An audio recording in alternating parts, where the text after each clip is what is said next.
Welcome to Kill Count.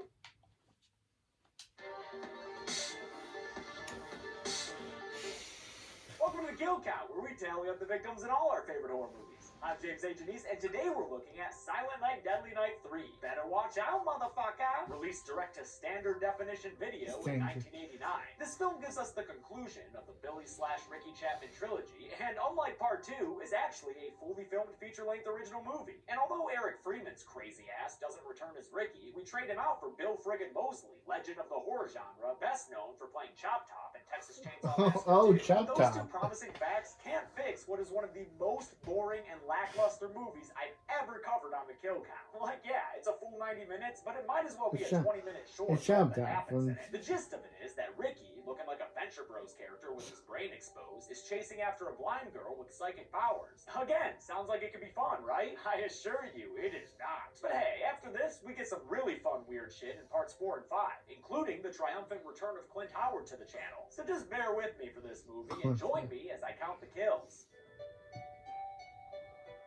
The movie begins with our final girl, Laura, waking up to a voice calling her name. She's dressed to be a background actor in a Madonna video and is in an all-white room that apparently also holds a hospital bed, upon which lies Bill Moseley with his brain exposed. He wakes up and pulls out a stabby-slashy scalpel, but Laura escapes him and runs through a bunch of blindingly white hallways. Jeez, I've heard of a white Christmas before, but this is ridiculous. Eventually, she enters a room where King Chris the Kringle sits upon his throne, and ladies love a man in power, so she hops right up and tells him her desires. I want a Barbie doll. And a bicycle. And roller skate. And ballet shoes. And a Mickey Mouse watch. Okay, lady, that's enough. Okay, you know what? How about a bloody fucking knife? How's that sound for a Christmas gift? Turns out our selfish heroine was just having a nightmare in a hospital setting. In the real world, she's blind and under the care of Dr. Newberry, who I hear is the richest man in Twin Peaks. He gets pretty pumped when she tells him about her Santa Claus dream. I think she made contact. It's not that hard, dude. All you gotta do is write a letter to the North Pole. Looks like she and Ricky, who's chilling there in a coma, are hooked up to each other somehow, which is why she's able to see his memories in the form of flashbacks from the hospital. I hope those actors in part 1 got some damn residuals for these sequels. But a shared mental experience is exactly what Dr. Newberry wants. Well, that and the name of the shampoo you use, girl. Your hair smells so fine. Although Ricky's flashback memories are vivid and also terrifying for Laura, she's unable to give Dr. Newberry any satisfying science data, and on her way out for the holidays, she tells him that she doesn't want to be his little sleep princess anymore. He tries some reverse psychology on her. Certain psychic abilities can be frightening. I'm not scared. And wow, that apparently worked. Talk about it after Christmas. Damn, dude, I guess you know your patients pretty well. Her body may be young, but her soul is old.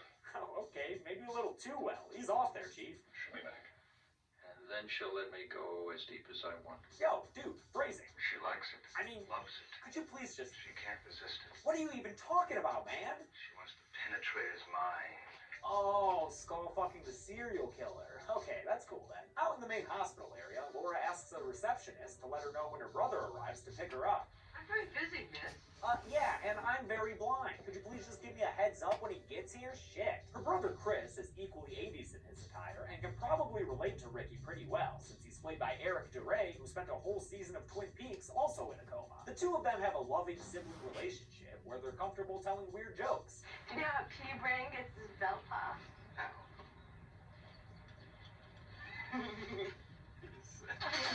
I mean, you are a little bit, but it's still funny. The hospital has a Santa Claus to visit patients, and in accordance with horror movie rules, the dude's a big old pervert. By candy cane, little girl. Oh my god, dude. By the same slasher Santa statue, dude is also an alcoholic and just an out-and-out asshole. Hey, vegetable! Who's your favorite singer? Perry Como? So obviously, his role in this system of cinema is to be the first victim. Ricky wakes up and approaches the Santa for a real awful first-person kill as the Santa does some shitty improv. Hey, Ricky, you know about the broccoli? I was just kidding. Ending with a classic yell of "No!" to the camera. We do get to see his body on the ground, though, when Ricky is confirmed to be awake and ready to kill some more. Though he didn't take the Santa outfit because... Wait, why didn't he take the Santa outfit? What happened to the killer Santa conceit? Laura meets with a psychiatrist, and they talk about ESP, since Laura occasionally has creepy visions like seeing the hospital receptionist get murdered. He tells her it's because she's too hard on herself and needs to let people help her. Who said you have to be the world's champion blind orphan? Well, she doesn't want to settle for second place blind orphan, dude. That's the first loser blind orphan. Besides, her visions are actually legit, as the hospital receptionist is quickly dispatched by the newly awakened Ricky in, yep, you guessed it, another kill where the victim just screams into the camera. Oh, but at least this one has a ketchup bottle blood effect. Hey, Jim, could you spray some more ketchup there? Yeah, there you go, much better. Chris tries to introduce his girlfriend Jerry to his sister, but Laura's less than friendly. Chris tells me you're psychic. Chris tells me you give great head. Don't worry, Jerry. Laura's probably just upset that the two of you look exactly the same. Seriously, I'd have a hard time keeping them separate if it wasn't for the fact that Jerry is played by Laura freaking Harding, who was Rita and Camilla in the terrifying mindfuck Mulholland Drive. This movie's like a What? David Lynch project, just without any. I've never heard of They that. take off from Piru, California, What's where new? their grandmother lives, and Ricky discovers the directions when he telepathically intercepts the trio doing a Californian sketch. Take the 5 onto the 126 and then you turn left. Forget the map. Take 101 to Park Road. Personally, I'd split the difference and take the 27 to the 118 and then get off at Princeton Ave, but really it depends on what day it is. Laura falls asleep in the car so she can have some flashbacks to help pad out this piece of shit, while Ricky ends up hitchhiking to Piru in a shot that reminds me of that stupid ghost dude at the end of Pet Sematary. The guy who picks him up gives Ricky a festive holiday sweater to wear, but Ricky is committed to having an anti-Christmas appearance in this movie, so he leaves the sweater and the guy's corpse behind as he steals the truck and the dude's street clothes. Man, Ricky pulling a real Michael Myers there, huh? But at least that shot of the truck pulling away was somewhat interesting, which is more than I can say for most of this movie. For instance, it's better than this 20-second shot of Laura drinking from a water bottle.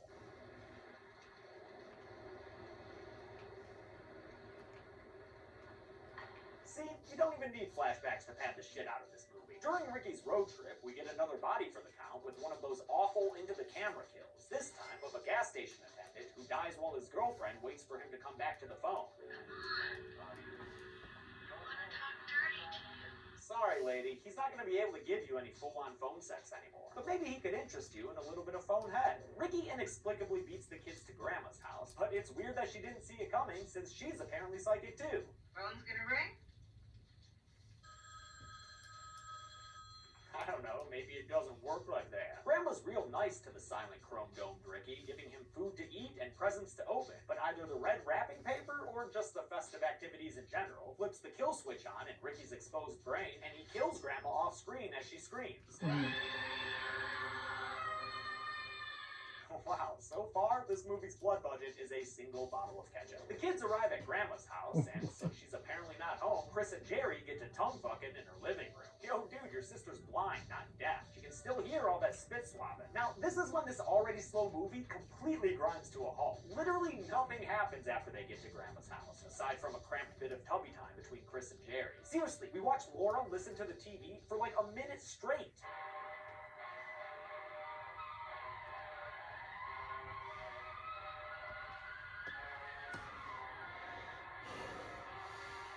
At this point, I can't tell if we're watching a shitty amateur film or a late product of Italian neo-realism. But either way, fuck this movie. Throughout all this, the killer's crazy doctor has been trying to track him down alongside a police officer. Stop me if you've heard this one before. The only notable thing during their scenes is the reminder of something I totally forgot while covering the Garbage Day movie. During these sequels, they randomly changed Ricky's last name from Chapman to Caldwell. Richard Caldwell. Wait a minute, Ricky Caldwell? Yeah, I guess they made that change in part 2, but the only time they noted it was during the credits. I have no idea why they did that, but my guess, they just didn't fucking care. And in case you don't believe me that their scenes are entirely pointless, here, have some sample dialogue. Well, I do get $100 off my cellular bill for every new sign up. Wait, is he talking about cell phones in 1989?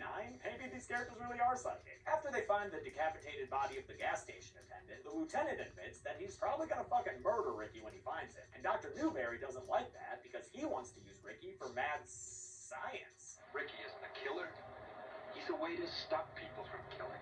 Like snake venom is a way to cure the bite. Good thing for him, the cop's bladder has very poor timing, and after he gets out to take a roadside piss, Newberry steals the car and drives off without him. Eventually, the kids get sick of waiting for Grandma, Godot style, and discover that their car has been messed with off-screen. Something really weird is happening. We just found my car. Upside down the orange book. God forbid you show something that interesting on screen. Also, the phone line has been cut, and oh yeah, Ricky's at the window, and at the door. Holy shit! Yeah, holy shit. Chris stabs through Ricky's arm and gets the dude to give up his girlfriend, but then they just sit there at the door and act like nothing fucking happened.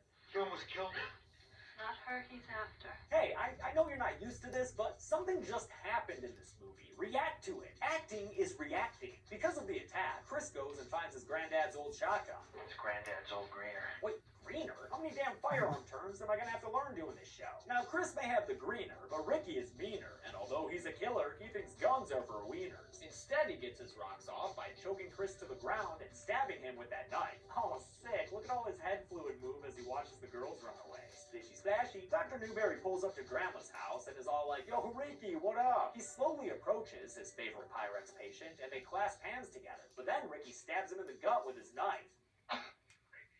Aw, Ricky, you're telling me all that screen time I took up getting here was for nothing? Laura and Jerry barricade the front door with the piano, but that's not gonna help them when Ricky crashes through the back one. Wow, that is the fastest any character has ever moved in this piece of shit movie. Upstairs, Jerry goes to look for another gun that Laura told her about, only to get pulled under a bed by Ricky, who was somehow already upstairs. We see her body with some nondescript wounds on it when Laura comes and finds her a minute later. Laura feels on Ricky's face and doesn't like what she senses, so she runs away screaming. She winds up in the basement where she starts having a telepathic conversation with her dead grandma. Okay, sure, I guess. I don't know what to do, Granny. Please help me. Use your power, child. Laura, you've switched off your targeting computer. What's wrong? Nothing, actually. She's about to use her powers The or whatever force. by knocking out the lights when she hears Ricky coming downstairs. Now we're even. I guess Ricky thinks that means he doesn't need a weapon anymore, since he sticks his knife in the wall so the next Jason player can pick it up. He attacks Laura with his bare hands and gets her to the ground, but she's saved by Chris, who I egregiously left off the kill count, so obviously you should have seen this coming. Chris shoots Ricky with the, what was it again? Oh, yeah, the greener, but Ricky takes it like a champ and just gets right back up. Do greeners suck, or is this movie just stupid? Don't comment. I already know the answer to that. Ricky uses Chris's empty shotgun to choke the brother out, and I'm gonna put him on the kill count here, even though it might seem like I shouldn't. I'll explain in a second. But first, Ricky's gotta get back to his boring pursuit of Laura. She does have a sharpened stake now, though, so maybe this ending will be interesting. What? Why did he just lie down on that stake? Why did he do that? What the fuck, movie? And let me explain why I counted Chris, but I'm not counting Ricky here. After that lieutenant dude finds his way to Grandma's house, we see some paramedics loading a still-living body into an ambulance. Call ahead to intensive care to set up life support. With little luck, we can save this guy. We never see Ricky or Chris alive again, and the movie doesn't clarify who that still-living person is. But judging by the lieutenant's reaction there, I think the movie meant for it to be Ricky, so that's why I'll count Chris as dead and Ricky is still alive. We do get one more kill, though, when the lieutenant finds Dr. Newberry lying on the ground, pretty bloody and ready to die. Got any last words for us, Doc? Hey, not bad words to live by. Maybe that was like his Be Good People. The movie ends with Laura hopping into a cruiser with the lieutenant, where she and a vision of Ricky wish the audience happy holidays. Merry Christmas. And a happy new year. This movie had about as much action as a Christmas greeting card, but maybe it had a decent body count. Let's find out and get to the numbers. Ho, ho, ho, ho, ho, ho, ho, ho. This There were movie 8 victims is inside as Night confusing. They consisted of 5 dudes and 3 ladies, though the more interesting statistic is how many were off screen. Answer? Almost all of them. With a runtime of 89 minutes, we wound up with a kill on average about every 11 minutes.